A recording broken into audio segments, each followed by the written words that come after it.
ጦርነቱ ተጀመረ። ኢራንን እየደበደቧት ነው። ኢራን የደበቀችውን ልታወጣ ነው። Breaking news story that Israel has launched a preventative attack against Iran. That's according to Israel's defense minister. የአሜሪካ የጦር መርከቦች፣ የአሜሪካ የጦር ጀቶች ወደ እስራኤልና ወደ መካከለኛው ምስራቅ ተቃርበው ነበር። አሜሪካ ለሳምንታት ምናልባትም ለወራት ዝግጅት ስታደርግበት የነበረው ጦርነት ነው በይፋ ተጀምሯል። ጦርነቱን የጀመረችው እስራኤል መስላለች። ነገር ግን ከጀርባ የአሜሪካ እጅ እንዳለበትና የሁለቱ ሀገራት ጥምረት እንደሆነ የአሜሪካ ሚዲያዎች ሳይቀሩ እየዘገቡት ነው። ትራምፕም አምነዋል። አሜሪካ በጥቃቱ መሳተፏን ትራምፕ አረጋግጠዋል።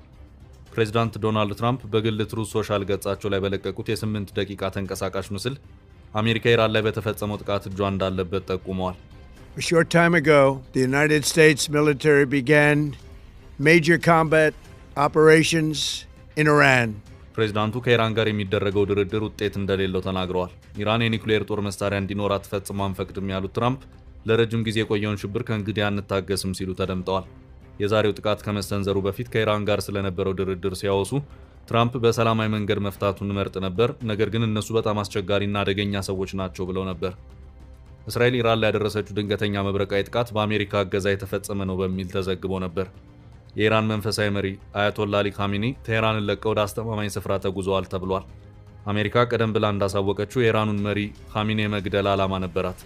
ይህን ዓላማ ለማሳካትም እስራኤል በካሚኒ ቢሮ አካባቢ ጥቃት እየፈጸመች ነው። ሮይተርስ እንደዘገበው መንፈሳዊ መሪ የተዛወሩት እስራኤል በቴህራን ላይ ድንገተኛ ጥቃት መፈጸሟን ተከትሎ ነው። ጥቃቱ የተፈጸመው በመሪው ቢሮ አካባቢ መሆኑ እየተነገረ ነው። በከተማዋ በርካታ ፍንዳታዎች ተሰምተዋል። አሁኑኑ ኢራን የአየር ክልሏን የዘጋች ሲሆን እስራኤል ደግሞ የአስቸኳይ ጊዜ አዋጅ አውጃለች። አልጀዚራን ጨምሮ የተለያዩ ዓለም አቀፍ መገናኛ ብዙሃን ጥቃቱን የተመለከተ መረጃን በሰበር ወሬ ይዘው ቀርበዋል።